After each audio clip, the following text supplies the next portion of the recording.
女孩怎么也不会想到，母亲病逝之后，她被继母接回家里抚养。原本她已经做好受尽苛待、被人处处刁难的心理准备，可现实完全出乎预料。继母看着端庄正派，气场严肃，一点都不好招惹。两位继姐待人也十分和善。刚初次碰面的时候，姐姐嘴上随口吐槽她身上带着乡下的气味，不愿意和她同住一个屋檐之下。就在女孩心里一沉，以为自己马上就要被赶出家门的时候，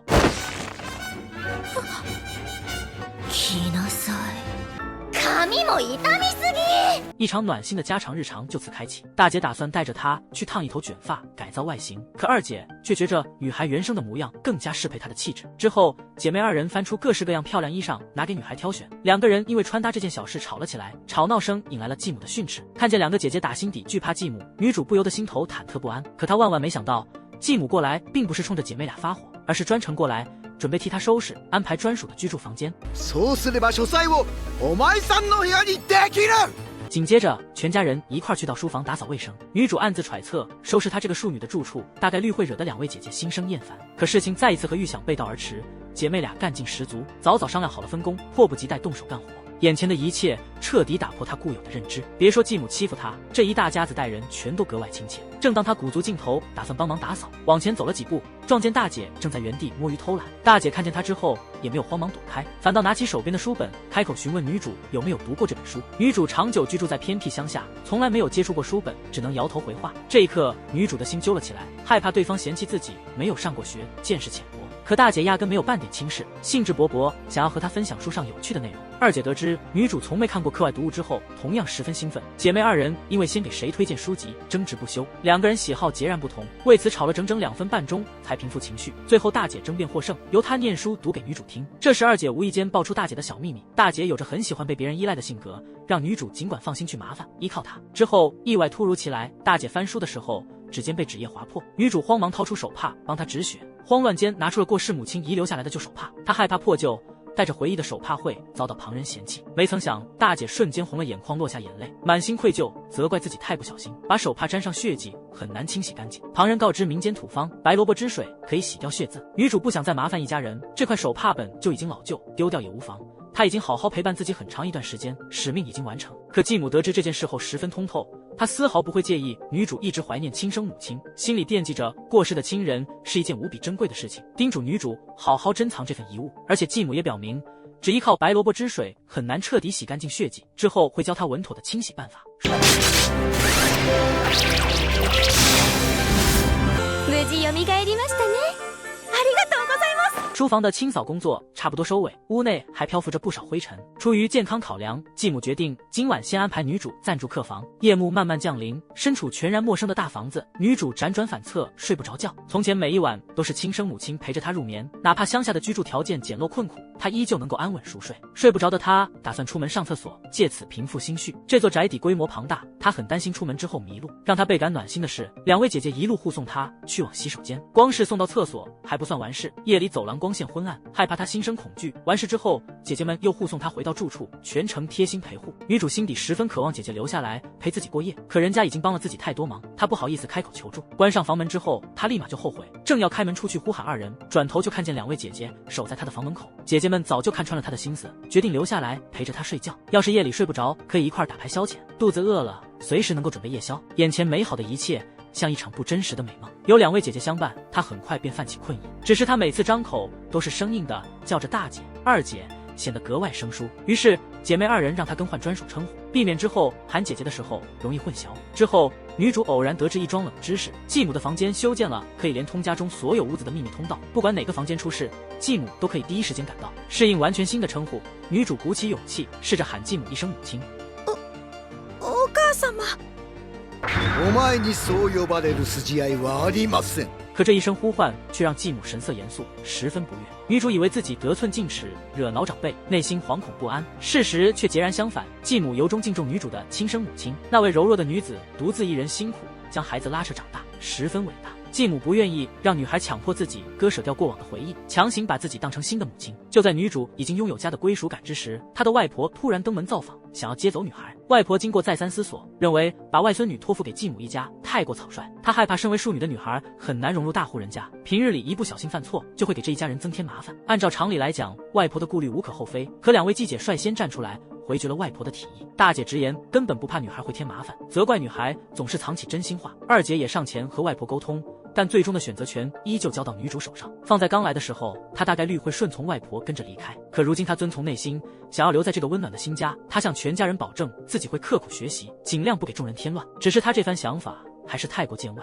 继母坦言，人世间所有人彼此牵绊，本来就一定会互相添麻烦，这是再正常不过的事，和有没有血缘亲情毫无干系。外婆往后随时都可以上门探望孙女，外婆仍旧想要继续劝说女孩。继母一眼看穿了对方心里的算盘，她清楚外婆从前逼迫女孩常年做工干活，如今打算接走孩子，说不定是打算借着女孩谋取利益。一番话说的外婆满脸羞愧，再也没有脸面继续逗留，只能悻悻离开。从今往后，这座豪宅便是女孩真正的家。当天夜里，继母专门为她筹办了隆重的欢迎晚宴，桌上摆满各式各样精致佳肴。从前穷苦的乡下生活是她做梦都触碰不到的日子，可美食富贵都算不上最珍贵的收获，她终于体会到家的暖意。第一集的故事到此结束，很多观众心里都会产生疑惑：继母一家品性善良，出身名门望族，为什么女主从小到大只能跟着亲生母亲蜗居乡下？母亲重病的时候，这一家人也没有伸出援手。真相其实十分简单，女主属于私生女，正房继母最开始压根不知道世上还有她的存在，一直等到亲生母亲病逝，外婆坦白身世之后，继母便马上选择接纳可怜的女孩。看完第一集完整剧情，就能看懂整部番剧的核心特色：反套路。她推翻了所有后妈苛待继女的俗套桥段，故事围绕外表气场强悍、内心柔软善良的继母一家人和女主之间搞笑又治愈的居家日常展开。后续的故事非常值得期待。女孩怎么也想不到，自从善良正派的继母收养自己之后，她的命运迎来翻天覆地的转机。别人家的后妈百般刁难继女，这里的全家人却把她当成团宠。这天继母打算出门，带着她上街采购日常用品，商铺里面的物件价格不菲，出身贫苦的女孩十分拘谨，不敢随心挑选。两位继姐看不下去她束手束脚的模样，主动上手帮她挑选好物，一转眼就装满了一大筐东西。只是姐妹二人只顾着自己做主，忽略掉女主本人的喜好，为此遭到继母的数落。继母希望女孩遵从本心，挑选自己真心喜欢的物件。看似继母正在生气，实际上她早就留意到女孩频频望向一款燕子花纹样的收纳盒。小心思被戳穿之后，女孩不再遮掩心事。她钟情这个收纳盒有2层缘由：第一，离世的生母格外喜爱燕子花；第二，盒子可以用来妥善存放姐姐们送给自己的所有小礼物。一家人相处的氛围十分温馨美满，可意外找上门，店员失手摔坏了这款收纳盒，商品破损之后已经不能够对外售卖。即便如此，继母依旧执意买下坏掉的盒子。身为长辈，她一心想要达成小女儿的心愿，物件损坏之后再想办法修补就行。采购完生活用品，姐姐们打算带女孩认识家里的护卫。女主展开脑补，名门大户的护卫想必都是身手过人的下人，可等到见面她大吃一惊，家里所谓的护卫居然只是一只性格温顺的小狗，模样软乎乎，人畜无害，别说看家护院，出门之后都有可能被路人抱走。小狗的来历也很心酸，从前她昏倒在宅邸门外，姐姐心生怜悯，便将它收养回家。不知道是过往留下心理创伤，大家从来没有听见小狗叫唤出声。小狗坎坷的身世让女孩共情了自己的遭遇，生母常年饱受病痛折磨，她还不满10岁就要外出打工谋生，外婆总是一遍遍念叨她命运凄惨。现在回想，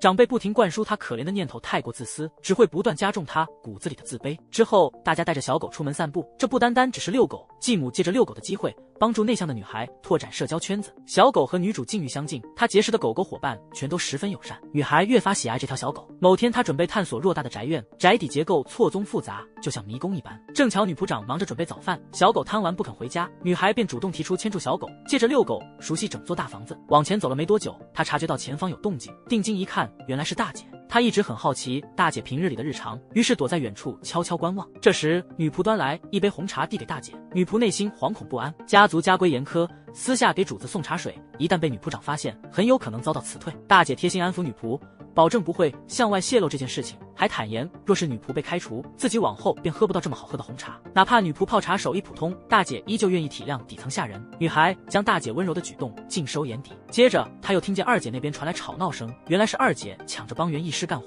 旁人不让她动手，她便误以为大家小瞧自己。二姐平日里冷淡的神情很容易让人心里发怵，可这次只是一场误会。女主这下终于明白二姐为什么身怀多项手艺，都是平日里不停努力练习换来的成果。等她折返主楼，撞见刚才那位女仆失手打翻水桶，恰巧被女仆长当场撞见。继母刚好途经此地，上前询问事故缘由。女仆长十分善良，主动将过错揽到自己身上。嘘は嫌いですよ。不过这点小伎俩并没有瞒过心思通透的继母。まずは着替えなさい。濡れたままでは風邪をひきます。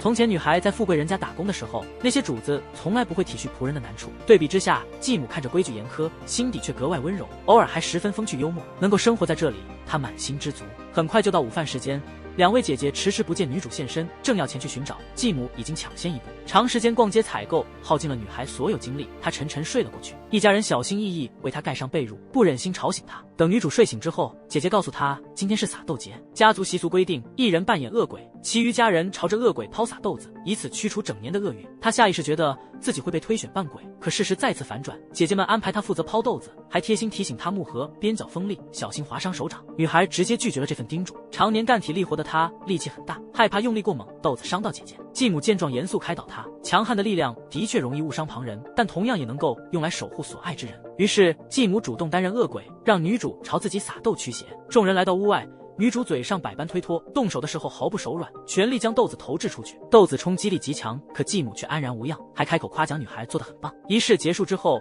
大家前去享用祈福豆子。三人离开之后，草丛当中钻出女仆长。刚刚就在豆子快要击中继母的瞬间，女仆长出手，凭借暗器打飞飞来的豆子，挡下所有冲击。这便是继母毫发无伤的谜底。女仆长身手高强，继母清楚下属只是担心自己受伤，并没有怪罪她破坏仪式。这里再补充一些细节，在外人的眼中，继母一家子气场冷峻，不好招惹。刚接触的外人都会和最开始的女主一样心存畏惧，但是只要深入相处，便能感受到一家人的善意。继母深受当地居民敬重，她的温柔不会只留给自家人，对待所有普通人都心怀善意。整部番剧里面几乎全部都是好人，每一集都是情理之中意料之外的暖心家庭日常，后续剧情值得期待。女孩怎么也没想到，被继母收养之后，她过上了被全家宠爱的日子。严肃心软的继母百般呵护她的两位姐姐，成为她新的家人。得知她久居乡下，缺少读书机会，大姐主动承担家教，辅导她功课。女孩学习进度偏慢，内心十分焦虑，害怕自己天资愚钝，传出去之后沦为家族的污点。大姐察觉到她的焦虑之后，说出了心里话。身为长女，等到长大成人，家里所有重担都会压在她肩头。从前家人对她严格，只是为了磨练她，可严苛的教育反倒让她背负太多压力。这也是大姐不肯改口称呼继母为母亲的缘由。她决定等到自己可以独当一面的时候再改变称呼。至于年幼的妹妹，成绩好坏无关紧要，就算天塌下来也有大姐出面扛下一切。大姐还打算接着畅想以后，二姐嫌她话说太多，长时间读书学习，身心疲惫。二姐带着女主出门散心，刚出门没多久，巨大的响动传入耳朵。园林打理师傅检修喷泉的时候，梯子打滑摔倒受伤，二姐马上前去呼叫帮手，女主留下来照看伤者。出事地点依旧处在喷泉喷水范围之内，他打算搬动伤者远离危险地带。常年劳作赋予他一身力气，搬动成年人本不是难事，只是地面遍布积水，一旦滑倒，他整个人就会压在伤者身上。危急关头，两位姐姐火速赶到，稳稳接住二人。之后姐妹二人发生口角，大姐失手碰到梯子，梯子砸中喷泉设备，喷涌的水花把所有人淋成落汤鸡。日子一天天过去，女主课业进步明显，大姐决定第二天对她进行测验。巨大的压力让她彻夜难眠。嘴上说着不在意成绩的大姐，依旧让她害怕考试失利，辜负对方的悉心教导。深夜失眠的她出门闲逛，偶遇熬夜处理家族琐事的二姐。二姐看穿她的烦恼，拿出夜宵安抚她的情绪。二姐开导她，考试的意义不在于分数高低，而是帮你找到自身短板。真正严酷的考验是往后踏入社会之后遇到的种种磨难。有全家人不停鼓励，女主卸下心理包袱，最后考试拿下满分。她本身悟性不差，只是极度缺乏自信心。女孩心里怎么也想不到，平日里端庄温和，处处善待自己的继母，背地里或许打着利用她的算盘。她才刚来到这个大户人家，生活满1个月，继母便说出打算让她外出的话语。女主当即心头一紧，认定对方终于露出真面目，准备打发自己出去打工挣钱，替家里创收。虽说满心失落，但女主十分知足，起码这短短30天她真切体会过难得的幸福日常。可在被迫出门干活，沦为赚钱工具之前，她心底藏着一个小小的心愿，希望继母能够拥抱自己一回。她无比怀念亲生母亲怀抱的温度，只要收获这一次拥抱，往后日子再苦再累，她都能够咬牙硬扛过去。不过这一回又是女主产生误会罢了。继母打算让她离家，并不是逼迫她外出谋生赚钱。经过1个月的悉心调教，身为庶女的她早已学会名门千金该有的谈吐、仪态和规矩。继续待在家中安逸度日，很难再有新的成长，所以继母才计划送她出门，多见世面，增长阅历。女主此刻内心百感交集，她本来以为自己就和灰姑娘一样，进门之后受尽继母和姐妹的刁难，可现实截然相反，全家人毫无保留的疼爱接纳了她。为了回报一家人的善待，她一直琢磨着可以做点什么来回馈大家。这天，她瞧见大姐的皮鞋沾满灰尘，从前在乡下的时候，她经常靠擦鞋糊口，于是便想着主动上手，帮大姐把鞋子擦拭干净，当作谢意。只是大姐委婉回绝了她的好意，女主的报恩计划第一次落空。碰壁之后，她又开始思索别的办法。正巧这时，姐妹2人订购的新款衣裳送到，于是便拉着她前往衣帽间。女主心里猜想，对方顶多只是叫自己过来帮忙参考穿搭意见。可刚踏入房间，大姐便告诉她，眼前一众新衣随便挑选，看上哪一件就归她。这件事让她满心疑惑。依照2位姐姐以往的性格，她们早早就会凭着自身喜好，自顾自地帮她搭配打扮，现在反倒十分拘谨。在她挑选衣物的时候，神色局促，表情别扭。即便心存困惑，女主还是挑中了一件心仪的衣裙。其实背后藏着一段小故事。早前姐妹2人逛街逛服饰商铺的时候，一眼相中了这件衣服，挠不出妹妹穿上之后乖巧可爱的模样，当即打算买回来送给她。可继母制止了他们。继母认为女孩子已经长大，不能一直任由姐姐们凭着喜好强加穿搭，像摆弄玩偶一般对待她。于是2姐妹便把这件心仪的衣服混进一大堆新衣当中，静待女主自己挑选出来，这样所有人都能够如愿以偿。几番尝试过后，女主依旧苦恼该如何报答家人，也不好意思直接开口询问2位姐姐的喜好，她只能跑去找家里温顺的小狗倾诉烦心事。本来她只当小动物听不懂人话，没曾想小狗听完之后，懂事的把自己的食盆推向了她。女主瞬间领会小狗的提示，准备一份礼物回馈家人。自打女主开始想着准备答谢礼物，近期行为反常之后，2位姐姐便开始胡思乱想，惴惴不安。她们反复回想日常相处的细节，害怕自己无意之间说错话、做错事，惹得妹妹难过生气。性子直率的大姐快要扛不住内心的煎熬，急着去找女主问清缘由。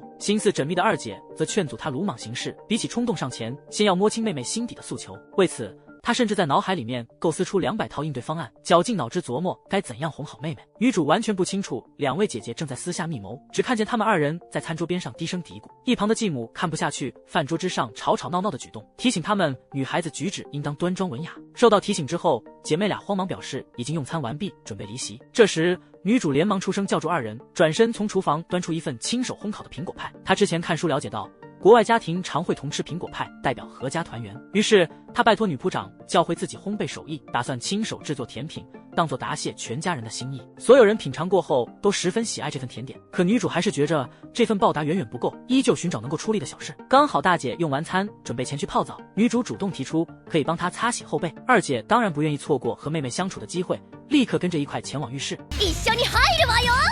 进到浴池之后，大姐很快察觉到异样，女主一直蜷缩膝盖坐着，这是她从前穷苦日子留下的习惯。从前公共澡堂空间拥挤，她总会缩起身子，尽可能少占用地方，避免妨碍旁人。听完这番经历，大姐十分心疼，告诉她现在整间宽敞浴池任由她使用，不必再委屈自己，随心所欲泡澡就好。沐浴结束，大姐递上温热的牛奶，这是女主第一次享受这般贴心待遇。她一心想着报恩，到头来依旧总是被家人们照顾。大姐宽慰她不必纠结这些，她们心甘情愿付出，只因为她是全家人最疼爱的小妹妹。里面隐藏的细节彩蛋，最开始一筹莫展，不知道准备什么答谢礼物的时候，女主曾经去找女仆长讨主意，希望对方告知家人们各自心仪的物件，但女仆长并没有透露情报。在她眼里，只要礼物出自女主的心意，无论是什么物件，一家人都会满心欢喜。之后女主便翻阅书本寻找送礼灵感，古书上面记载古时人们会献上珍稀野兽讨好权贵。一开始她甚至动过去抓捕老虎当礼物的念头，仔细一想，老虎大多群居，孤身前去风险太高，只能打消想法。往后她翻到苹果派，知晓它象征阖家欢聚，最后便决定亲手烘烤甜品当做礼物。当初喷泉意外出事，2姐本来就在近处，所以赶来很快。大姐能够火速现身，是因为她一直悄悄跟在女主身后，时时刻刻牵挂妹妹的安危。动画正片并没有直白交代这件事。2位姐姐性格反差鲜明，大姐直来直去，心直口快；2姐成熟冷静，很多时候比大姐还要稳重。可姐妹2人拥有相同的闪光点，心地纯良，待人宽厚。倘若灰姑娘可以遇上这样2位姐姐，根本就不需要王子前来拯救。